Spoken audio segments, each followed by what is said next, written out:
Standard 7 subject English. વિદ્યાર્થીઓ, ઇંગ્લિશમાં આપણે યુનિટ 2 ચાલે છે અને યુનિટ 2ની આજે આપણે એક્ટિવિટી 3 શીખીશું. Read the process stitching buttons, એટલે કે બટન ટાંકતા આપણે શીખવાનું છે. જુઓ, થિંગ્સ રિક્વાયર્ડ એટલે કે જરૂરી વસ્તુઓ. શું લેવાની છે વસ્તુઓ? તો નીડલ એટલે સોય, થ્રેડ એટલે દોરો, બટન્સ એટલે બટન, પીસ ઓફ ક્લોથ એટલે કે કપડાનો એક નાનો ટુકડો, કાં તો તમે નાનો હાથ રૂમાલ લઈશો તો પણ ચાલશે. વિદ્યાર્થીઓ, જ્યારે આપણી શાળા ચાલુ હોય છે ત્યારે છોકરીઓ અને છોકરાઓ અલગ અલગ આ એક્ટિવિટીમાં રૂમાલની અંદર બે આ રીતના બટન ટાંકી અને ફેસ બનાવે છે, કાં તો પછી અલગ અલગ બટન ટાંકી અને બુલેટિન બોર્ડ પર મૂકે છે. અને આ એક્ટિવિટી દરેક વિદ્યાર્થીઓ કરે છે જેથી કરીને બટન ટાંકતા આવડે. તો આ દરેક વિદ્યાર્થીએ ઘરે કરવાની છે આ એક્ટિવિટી. જેના માટે મેં તમને કીધું એમ એક નાનો હાથ રૂમાલ, કાં તો કાપડનો ટુકડો, બટન, દોરો અને સોયની જરૂર પડશે. હવે આપણે સ્ટેપ્સ એટલે કે પગલાં દેખીશું કેવી રીતે બટન ટાંકવાનું છે કાપડમાં. ટેક અ નીડલ એટલે એક સોય લો. Take a piece of thread, દોરો લો. Put through the pointed thread in the needle eye એટલે કે સોયમાં દોરો પરવવાનો છે. Match both the ends of the thread, make a knot એટલે કે દોરાને ખેંચી અને બરાબર અડધો કરવાનો અને જેથી તેના બંને છેડા મળી જાય, અને નોટ એટલે કે ગાંઠ બાંધી દો. Put a button at the proper place of the cloth એટલે કે કપડા પર યોગ્ય જગ્યાએ બટન મૂકી દો. Pierce the needle from beneath the cloth એટલે કે કપડા નીચેથી સોય નાખી ઉપર કાઢો અને બટનના એક કાણામાંથી પસાર કરો. Make the button whole and needle point એટલે કે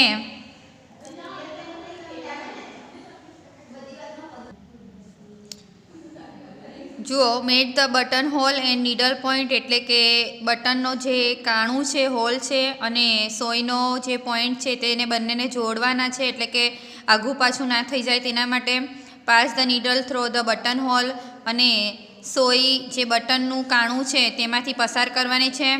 stitch the needle to the full length અને પછી તેને સ્ટીચ કરવાની છે, એટલે કે સોયને જે તમે કાણામાંથી પસાર કરો છો તેમાંથી તેને દોરાને પસાર કરીને ટાંકો લેવાનો છે. ત્યારબાદ pierce the needle beneath the button hole એટલે કે જે તમે બીજા કાણામાંથી સોય નાખો છો તેને કપડામાંથી પસાર કરી અને નીચે લાવવાની છે. Pierce it upward and downward for 3 to 4 times એટલે કે આ પગલાંને 3 થી 4 વાર કરવાના છે. આખા દોરાને નીચેથી ઉપર એમ 3 થી 4 વાર ખેંચવાનો છે. In the end bring the needle beneath the cloth, tie knot beneath the cloth and the cut the thread એટલે કે અંતે કાણામાંથી સોય નાખી કપડામાંથી પસાર કરી નીચે લાવી ગાંઠ બાંધી દેવાની છે અને દોરાને કાપી દેવાનો છે.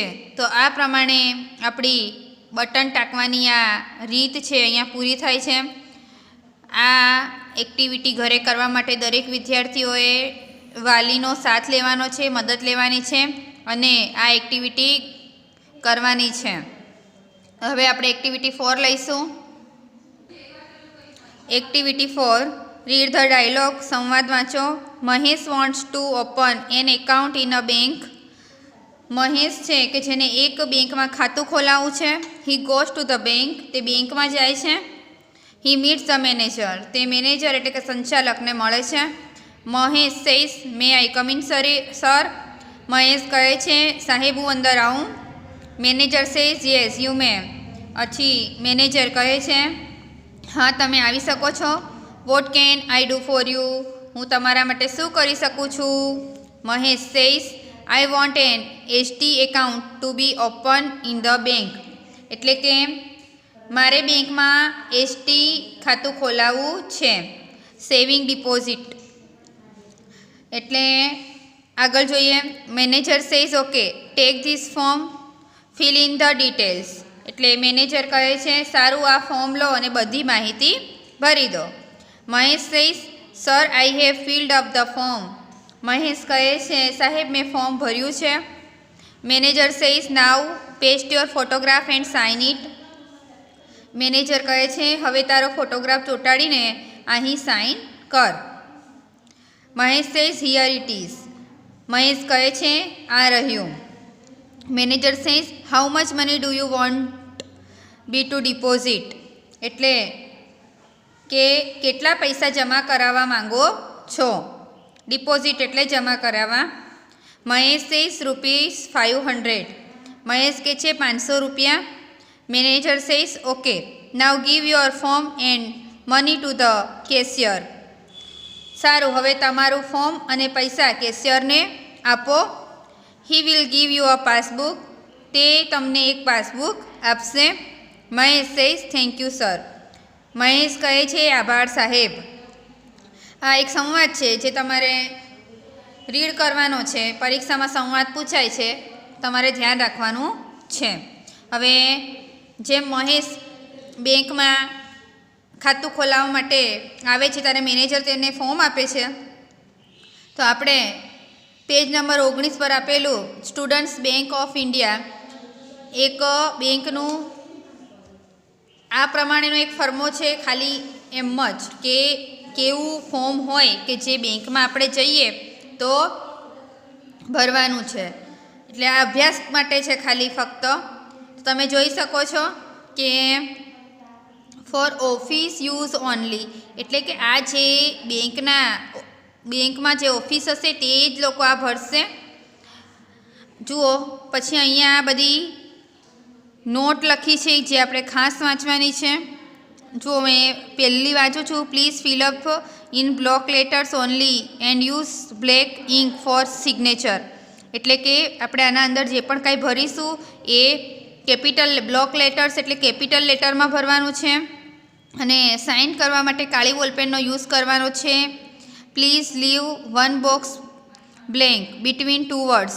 એટલે કે બે શબ્દ વચ્ચે એક બોક્સનો અંતર રાખો.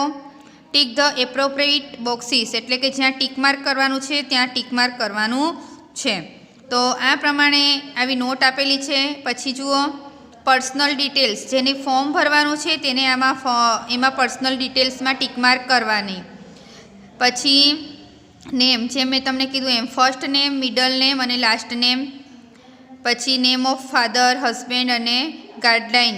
એટલે કે જે તમને અહીંયા તમારા પપ્પાનું નામ લખો છો કે પછી તમારે જેનું તમારે નામ હસબેન્ડનું હોય તો હસબેન્ડનું એ પ્રમાણે તમારે અહીંયા નામ લખવાનું. ડેટ ઓફ બર્થ, જેન્ડર મેલ હોય તો મેલ અને ફિમેલ હોય તો ફિમેલ પર રાઇટ કરો. Nationality Indian, mother's maiden name.